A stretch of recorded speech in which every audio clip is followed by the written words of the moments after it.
家居護理行業呢個方面咧，因為咧人口老化啦，咁就慢性病患又高咗啦，咁啊長期護理嘅跟進咧都要需要嘅。咁如果係嗰個家居護理員長期跟進做護理嘅，咁可以減輕到醫院啊或者老人院嘅壓力。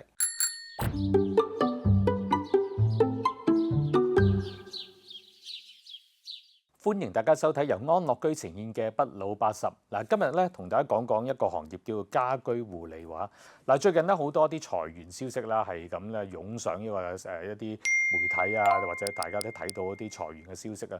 咁其實咧好多人咧都希望揾一份咧比較穩定啲嘅工作啊，或者有發展嘅工作。嗱，其實家居護理員呢個行業咧，最近喺醫療界係非常之有人熟悉嘅。其實醫療界咧唔單止你可以做醫生啊、護士啊、物理治療師嗰啲，其實家居護理員咧都係一個非常之較好嘅行業嚟㗎嚇。咁亦都好多而家家居護理員嘅工作咧已經年輕化啦嚇。嗱，今日咧好高興咧請嚟咧就係安樂居嘅人才招聘專員 Alfred 上嚟同我哋傾下偈。咁究竟講下咧就係話究竟家居護理員呢個行業有啲乜嘢一啲嘅 potential 啊，有啲咩嘅趨勢可以幫到大家揾一份工作啦。好，今日好高興呢又請到 Alfred 上嚟同我哋傾偈。Alfred 你好。係，Hello Raymond 你好。嗱，你又唔係第一次上嚟我哋呢個節目啦，不老80啦。咁今日又請你上嚟，因為點解咧？其實最近好多人咧即係問關於揾工嘅問題。其實好多一啲資料顯示咧，而家咧揾工嘅人咧就係比可能係2-3年前咧多出咗1倍。咁即係證明咧喺嗰個勞工市場咧係非常之需要一啲工作俾啲人做嘅嚇。咁其中一個工作咧，今日會講講咧就係家居護理。其實呢個工作咧，原來咧喺呢10年入邊咧係發展得好快，多咗好多嘅需要同埋培訓啊，同埋更加專業啊，同埋待遇都好咗好多。咁一陣間就會詳細講講。但係首先不如講下你啦 Alfred。咁有啲朋友可能第一次見你，可唔可以介紹下你喺安樂居嘅工作做啲咩嘅？大家好啊，咁我係 Alfred 啦，咁我喺安樂居做招聘專員，咁我喺安樂居都做咗四年啦。咁我負責咧就係幫安樂居招聘啊，不同工作嘅工作崗位啊，同埋咧去不同嘅招聘活動等等咁樣嘅。其實而家係咪好似頭先我所講啲例子咁，真係比較多人需要揾工做，唔同話之前疫情期間啊，或者疫情之前，其實可能啲工揾人多過人揾工喎，係咪？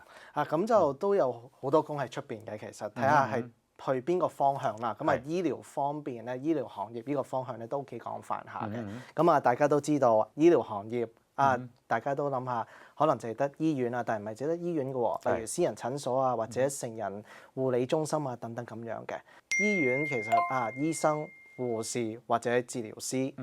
但係咧喺成人護理中心咧有不同嘅工作崗位嘅喎，例如護理啊、家居護理員啊、司機啊、社工啊等等咁樣。家居護理員護理呢個行業咧都有好多嘅需求嘅。醫療嘅一個行業咧，其實而家好需要好多人嘅。尤其是呢樣嘢，我覺得就暫時唔可以俾嗰個人工智能取代啦，係咪？咁頭先你講過啦，真係啦，好似護理方面啦，唔單止係喺醫院嘅，好多人都以為喺醫院就係見到有啲人做幫手照顧病人啊等等，其實仲有頭先你所講嘅，譬如護理院啊，或者老人院啊，又或者係好似我哋安樂居嘅一啲日間護理中心啊，又或者係上門服務嘅一啲護理員，其實分開好多種嘅。咁佢哋需要嘅一啲資格亦都唔同，同埋亦都係真係可以一步一步慢慢待遇即係待遇越嚟越好㗎嚇。係啦。多謝大家咧就支持我哋呢個不老80嘅節目。咁大家如果睇緊電視嘅話咧，又想同我哋直接互動咧，記住可以掃一掃呢個二維碼。仲有另外咧，如果而家睇緊 YouTube 嘅朋友咧，記住睇睇下邊嘅資料，亦都可以係連結到我哋㗎。記得點讚同埋訂閱啦。咁我又想知道啦，其實點解而家呢個護理行業咧，呢個護理員個行業咁需要咧？咁而家係即係周圍都覺得話，哇！我哋嚟緊呢10年、20年啦，好多啲醫院啊或者醫療行業都話護理員係其中一個咧，佢哋非常之集中去培養嘅一個行業嚟。同埋尤其是家居護理啦，家居護理行業呢個方面咧，因為咧人口老化啦，咁就慢性病患又高咗啦，咁長期護理嘅跟進咧都要需要嘅。咁如果係嗰個家居護理員長期跟進做護理嘅，咁可以減輕到醫院啊或者老人院嘅壓力。嗯哼所以咧，家居護理其實呢個行業咧都有一個穩定，係一個穩定嘅行業，同埋有一個發展嘅空間咯。點樣可以佢哋會係幫助到醫院或者護理院係減輕佢哋嘅壓力咧？又個家居護理員其實都好重要嘅，係係啦。咁啊，佢哋係幫助啲長者，例如佢哋日常嘅生活清潔啊、衞生啊，咁令到啲長者提高佢哋嘅生活質素啊，咁佢哋又健康啲、開心啲啊，又幫助到家人佢哋嘅屋企人，例如減輕佢哋負擔。咁當然照顧得好就唔淨係得嗰個家居護理員個功勞啦嚇，咁又要醫生啊，可能又有其他嘅一啲方面啊，或者屋企人嘅關心啊等等一齊先至可以幫到個病人或者老人家。咁如果佢哋係照顧得好嘅話，咁可能佢哋就一啲老人家就唔會咁需要成日去醫院啊，或者咁早去護理院啊。係啦，都幫助到好大嘅。係啊，因為其實而家我知道喺美國嚟講咧，一啲醫院咧同埋護理院嘅